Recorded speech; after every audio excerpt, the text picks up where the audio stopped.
वो देश के प्रधानमंत्री नहीं है, सिर्फ वो बीजेपी के प्रधानमंत्री है, देश का प्रधानमंत्री नहीं है। कैसे ऐसे कैसे कह सकते हैं आप? देखिए देश के लिए उन्होंने क्या क्या नहीं किया, घर परिवार छोड़ दिया। वो घर परिवार नहीं छोड़ा, वो सिर्फ अपना बीवी को धोखा दिया है। वो अपना बीवी को छोड़ा है और घर परिवार नहीं छोड़ा है। घर परिवार को तो माला माल किया है। राम मंदिर से हमको रोजगार मिल जाएगा? राम मंदिर से हमको रोजगार मिल जाएगा क्या? मस्जिद से हमको रोजगार मिल जाएगा? नहीं। हमको अगर शिक्षा अगर अच्छा रहेगा, देश में रोजगार मिलेगा, तब हम आगे विकास कर पाएंगे। अब नरेंद्र मोदी नहीं आने वाले, समझ लो। नरेंद्र भैया उनको मोदी जी बोले थे झोला उठाकर चल पड़ेंगे। अब मोदी जी जाइए, झोला उठा के अब चले जाइए। आपका झोला भी चेक करेंगे कि झोला में क्या लेके जा रहे हैं। आप लोगों को ईडी सीबीआई से डराते हैं, आप नौजवानों को डराना बंद कीजिए। 2013-14 में नरेंद्र मोदी ने कहा था कि हर साल 2 करोड़ लोगों को रोजगार दिया जाएगा, और वही सरकार सदन में कहती है 8 साल में 7 लाख लोगों को रोजगार दिया गया है। ये जनता के साथ, युवाओं के साथ, बेरोजगारों के साथ छलावा नहीं तो क्या है। और इसीलिए आज RYA के बैनर तले ये आंदोलन हो रहा है। आप देख सकते हैं, मोदी जी मुद्दा मत भड़काओ, रोजगार कहाँ है ये बताओ। यूथ पार्लियामेंट यानी जो नौजवान हैं, नौजवानों का यहाँ पर संसद लगाया गया है। तमाम नौजवान हैं, आप देख सकते हैं कितने इनोसेंट हैं, और देश के अलग अलग हिस्सों से ये लोग आए हुए हैं। और इनकी डिमांड यही है कि सरकार इनको रोजगार दे। लेकिन सरकार कहती है, नरेंद्र मोदी कहते हैं एक टीवी इंटरव्यू में कि पकौड़ा तलना भी रोजगार है। क्या नाम है आपका, कहाँ से आए आप? मेरा नाम विनय कुमार हुआ, मैं बिहार पटना से आया हूँ। क्या कुछ कह करके यहाँ पर लाया गया आपको? देखिए, मोदी जी जब 2014 में आए थे तो नौजवानों से वादा किए थे कि हम हर वर्ष नौजवानों को 2 करोड़ रोजगार देंगे, लेकिन उसका ये वादा फेल रहा और 9 साल में आज तक नौजवानों को कोई रोजगार नहीं मिला है। और पूरा देश के नौजवान रोजगार के लिए त्राहिमाम हैं। और पूरे देश में जिस तरह से देखा जाए तो मोदी जी ने कहते थे कि बेटी बचाओ बेटी पढ़ाओ नारा देते थे, लेकिन आज उनका ये भी नारा मणिपुर, बिहार और हाथरस जैसे घटनाओं से सामने आ रहा है कि मोदी जी देश के लिए क्या कर रहे हैं। देश के लिए क्या कर रहे हैं? उनके हाथों में देखो पोस्टर बैनर है, मनरेगा को मजबूत बनाओ, शहरी रोजगार गारंटी कानून को लागू करो, मणिपुर में चल रहे कत्लेआम और महिलाओं के खिलाफ हो रहे यौन हिंसा की न्यायिक जांच कराओ, नफरत का कारोबार बंद करो, सम्मानजनक रोजगार का प्रबंध करो। मोदी जी मुद्दा मत भड़काओ, रोजगार कहाँ है यह बतलाओ। लेकिन जो मौजूदा सरकार है इन सब मुद्दों पर बातचीत करने को तैयार नहीं है। ये लोग रोजगार मांग रहे हैं, कह रहे मनरेगा को सही तरीके से चलाया जाए। लेकिन क्या सरकार सही तरीके से चला रही है? अपने आप में सबसे बड़ा सवाल यही है। आप देख लीजिए, कोई भी फील्ड हो, कोई भी क्षेत्र हो, लोगों को रोजगार नहीं मिल पा रहा है। लोग खून के आंसू रो रहे हैं। सिर्फ लोगों को हिंदू और मुसलमान फंसाया जा रहा है, हिंदू और सिख ईसाई फंसाया जा रहा है। कहाँ से आए चाचा आप? मैं दिल्ली से हूँ। क्या मांग है सरकार से आपकी? सरकार से मांग मेरा यही है कि नौजवानों को रोजगार मिलना चाहिए और महंगाई को कंट्रोल करना चाहिए, महिलाओं की सुरक्षा होना चाहिए। आज मणिपुर जल रहा है और हमारा प्रधानमंत्री जो है संसद से भागा हुआ है। मणिपुर के मुद्दे पे चुप साथ रखा है, इसलिए आज महिलाओं के साथ जो अत्याचार हो रहा है उसके लिए हम मांग करते हैं कि मणिपुर के हिंदू बहन बेटे सुरक्षित हैं। ये सरकार का जुमलाबाजी, खाली भाषणबाजी है और कुछ नहीं है। ये खुद बीजेपी वाले, भाजपा वाले खुद में बहन बेटियों की इज्जत लूट रहे हैं। आज की तारीख में चाहे किसी भी राज्य में हो, जहाँ जहाँ इनकी सरकार वहाँ महिलाओं को और बेटियों के ऊपर अत्याचार हो रहा है। 24 में चुनाव होना है, क्या कैसे देखते हैं आप? कि मोदी जी तो कह रहे हैं वे फिर से आ रहे हैं 24 में। वो मोदी जी अपने खाली भाषणों में आ रहे हैं, लेकिन जमीनी स्तर पे जो माहौल है वो बिल्कुल मोदी के खिलाफ है। हर नौजवान, हर महिला, हर बेटी मोदी के खिलाफ है। आप जो बातें बता रहे हैं इससे तो मोदी जी नाराज हो जाएंगे। मोदी जी के नाराज होने से न होने से हमको क्या फर्क पड़ता है? क्यों नहीं फर्क पड़ता? देश के जो है प्रधानमंत्री हैं वो देश के प्रधानमंत्री नहीं है, सिर्फ वो बीजेपी के प्रधानमंत्री है, देश का प्रधानमंत्री नहीं है। कैसे ऐसे कैसे कह सकते हैं आप? देखिए देश के लिए उन्होंने क्या क्या नहीं किया, घर परिवार छोड़ दिया। वो घर परिवार नहीं छोड़ा, वो सिर्फ अपना बीवी को धोखा दिया है। वो अपना बीवी को छोड़ा है और घर परिवार नहीं छोड़ा है। घर परिवार को तो माला माल किया है। अरे देखिए, जिस दिन उनकी माँ का निधन होता है उस दिन वे बेचारे जाते हैं, वंदे भारत ट्रेन को हरी झंडी दिखाते हैं। तो जाहिर सी बात है देश के लिए, देश की सेवा वे कर रहे हैं लगातार। वो देश की सेवा खाली दिखाने के लिए कर रहा है। देश की सेवा करना एक अलग चीज है। क्या करते हैं आप? मैं एक मजदूर हूँ। आप मजदूर नाराज है मोदी जी से? बिल्कुल नाराज है। सर क्या करते हैं आप? हम आसाम से हैं। क्या करते हैं? हम आसाम से आए हैं। करते क्या हैं? हम वैसे हम लोग अनएम्प्लॉयड है, हम वैसे खेती करते हैं। खेती करते हैं। तो आप लोग जो मुद्दे हैं रोजगार के, सरकार उस पर काम नहीं कर रही है क्या? वो नहीं, कोई तो कुछ काम नहीं कर रहे। नौकरी और शिक्षा के मुद्दा के लेके हम लोग आए हैं। जो बड़ा इशू है असम में और हर देश में ये बड़ा सा मुद्दा खड़ा हुआ है। वो जो ईयरली जो बोला था वो 2 कोटी रोजगार के लिए बात है, कहाँ 2 कोटी रोजगार दे नहीं पाया, इसे व्यवस्था बना कर गया। तो इसीलिए हम लोग ये प्रोटेस्ट करने के लिए हम लोग आसाम से यहाँ के मुख्यमंत्री तो मुसलमानों को जिम्मेदार ठहरा रहे हैं, कहते हैं महंगाई बढ़ती है, मियाँ जिम्मेदार है। वो तो पॉलिटिक्स के लिए एजेंडा बना कर रखे, मुसलमान के लिए मेन इशू बना कर रखे हैं, भड़काने निकली वो हिंदू और मुसलमान की लड़ाई के उन लोगों का मेन मुद्दा है। वही फिर से इस बार लेके लाया है। इस बार हटेगा मोदी के खिलाफ में पूरी जनता, पूरी युवा लोग एकजुट हुआ है, उसको भगाने की कोशिश कर रहा है। और इसीलिए हम लोग ये प्रोटेस्ट कर रहे हैं। ये नौकरी और ये शिक्षा, ये मेन एजेंडा हम लोग युवा। हिंदू है मुस्लिम?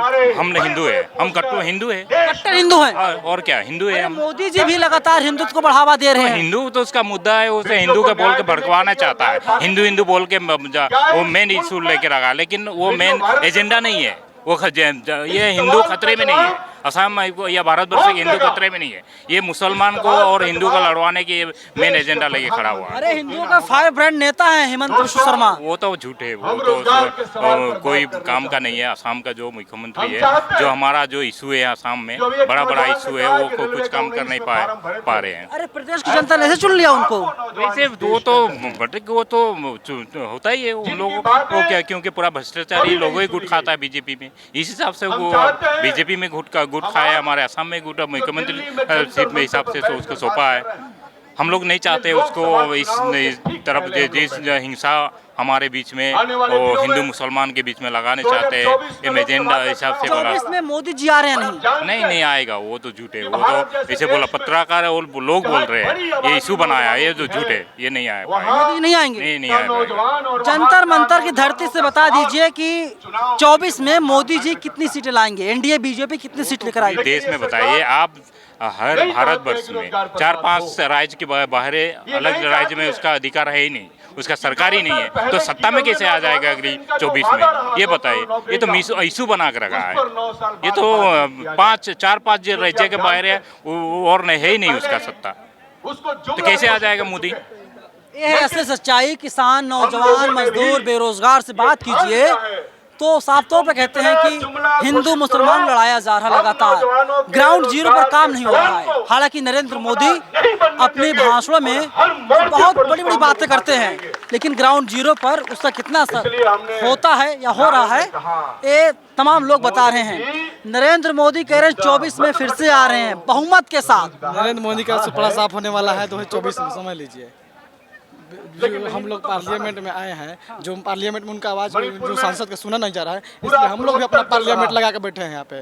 2 करोड़ 2014 के पहले जब मोदी जी नहीं आए थे चुनाव जीतकर, उस समय वादा किए थे 2 करोड़ रोजगार देंगे युवाओं को। आज तक उन्होंने 2 करोड़ के रोजगार भी नहीं दिया। आज 8 साल हो गया, 9 साल हो गया, सॉरी 9 साल हो गया, 9 साल बेमिसाल। तो क्या मोदी जी 9 साल बेमिसाल? 9 करोड़ 9 दिन या 18 करोड़ रोजगार चाहिए हमको मोदी जी से। क्या 9 करोड़ 18 करोड़ रोजगार देंगे? 7 लाख लोग रोजगार दे दिया उन्होंने, और क्या चाहिए? पकौड़ा तल ये रोजगार है? पकौड़ा के ये रोजगार है? ये तो सब कोई भी कर लेगा रोजगार, कोई भी कर लेगा, इससे रोजगार मिल जाएगा, परिवार बाल बच्चा पढ़ लेगा, पढ़ाई कर लेगा, उससे क्या हो जाएगा नौजवानों का? अरे मुसलमान डरा हुआ है, कांप रहा है। इस देश में ध्रुवीकरण हो रहा है, मुसलमानों और हिंदुओं के बीच में लड़ाया जा रहा है। तो मणिपुर में देख लीजिए क्या हाल है मणिपुर का।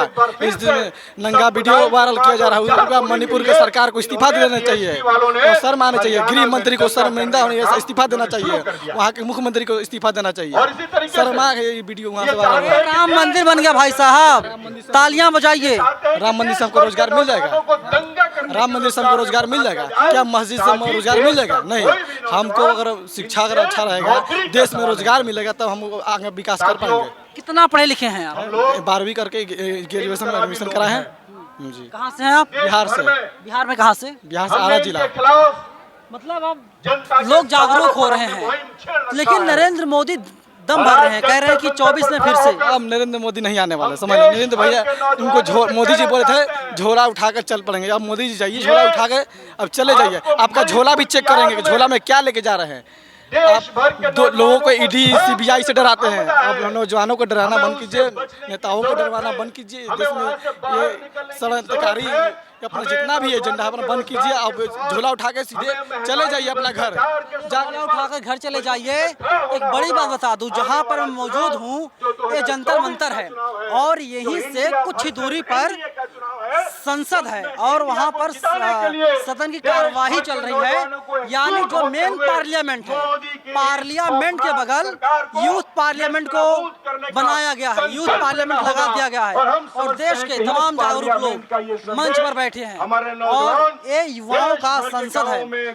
सर मैं आपसे जानना चाहता हूँ कि आप बगल में पार्लियामेंट है ओरिजिनल और बगल में आप लोगों ने यूथ पार्लियामेंट लगा लिया, क्या कहना चाहते हैं सरकार से, क्या संदेश देना चाहते हैं? सरकार के साथ में हम कहते हैं तो मोदी के साथ कहना है कि मुद्दा मत भटकाओ, रोजगार कहाँ है हमें ये बताओ, बेरोजगारी है और आपको जो है बेरोजगारों को जो है बेरोजगारी भत्ता दो, मजबूत तमाम जो है आपने 2 करोड़ रोजगार की बात की, 2 करोड़ की वो कहाँ गए? मजबूत करेंगे। ये सारे मुद्दे हैं जो आपको सामने दिखाई दे रहे हैं, उसी के लिए हमने ये यूथ पार्लियामेंट लगाया गया है। लेकिन तमाम लोग मन में भी सवाल है, आपकी तो उम्र हो गई है, आप बुजुर्ग हो गए हैं, फिर भी आप रोजगार मांग रहे हैं, कैसा रोजगार चाहिए आपको? रोजगार कैसा चाहिए? जैसा मोदी ने वादा किया था 2 करोड़ रोजगार जो है आपको देंगे, सरकार के देंगे या कोई और रोजगार के अवसर वो पैदा करेंगे, तो उसने कोई अवसर पैदा किया नहीं, बल्कि उल्टा रोजगार जो है उन्होंने खत्म कर दिया, रोजगार खत्म करने का काम किया।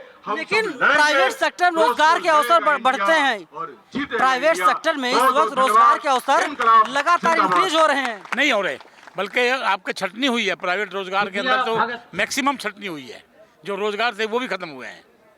ये कहाँ से आपके पास रिपोर्ट आ गई कि आपको मतलब प्राइवेट सेक्टर में रोजगार दे रहे हैं? जो भारत जो है विश्व गुरु बनने जा रहा है, पूरी दुनिया में डंका है, आप हंस रहे हैं सवालों पे। भाजपा का जो विश्व गुरु बनने जा रहा है ये नारे खोखले हैं, आप सुनिए। वो जो है इतना बड़ा झूठा प्राइम मिनिस्टर मेरे ख्याल दुनिया में शायद कोई नहीं होगा। झूठ के ऊपर ये सरकार खड़ी है 9 साल से, झूठ का जो है हमें झूठ परोसा जा रहा है, इसको समझ लीजिए।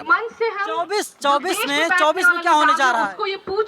24 में क्या होने जा रहा है? 24 में इसको यहाँ से चलता करेंगे हम भाजपा को, मेहनत कर रहे हैं और आपका जो है देश जीतेगा, इंडिया जीतेगा और मोदी हारेगा। मेरे ख्याल से आपकी उम्र लगभग मोदी के बराबर की है, मांगने के लिए मोदी के बराबर की उम्र आपकी है, लगभग 70 के आसपास आप होंगे। आपकी उम्र जो है 70 साल के आसपास होगी। सवाल कर रहे और हैं मैं और इसकी 78 साल का, मतलब मोदी जी सीनियर हैं। गाँव में कितनी सीटें आ रही है मोदी जी की? गाँव में और इलाकों में हम लोग घूम रहे थे, 100 से कम आ रही है, सारी बातें जानी और 100 से भी कम आएगी और युवाओं के अंदर कम आएगी, यानी मोदी जी सैकड़े में नहीं रहेंगे, दहाई में ही सिमट जाएंगे। भविष्यवाणी कर रहे हैं और तमाम लोग हैं, देश के अलग हिस्सों से आए हैं, कोई यूपी से आया है, तो कोई बिहार से आया, कोई असम से आया है, कोई दिल्ली से आया है और यूथ पार्लियामेंट लगातार चल रहा है। मैं आपको दिखा देता हूँ, आप देख लीजिए। मोदी जी मुद्दा मत भड़काओ, रोजगार कहाँ है बताओ, और मणिपुर हिंसा और उसमें हो रहे महिलाओं पर हमले की निष्पक्ष जाँच कराओ। इन सब पर फिलहाल जांच सरकार नहीं करवा रही है और जो यूथ हैं रोजगार की मांग कर रहे हैं।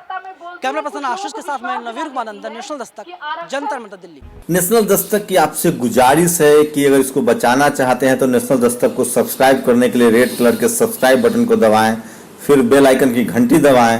नेशनल दस्तक को बचाने के लिए बहुत जरूरी है कि हर खबर को शेयर करें, लाइक करें, कमेंट जरूर करें।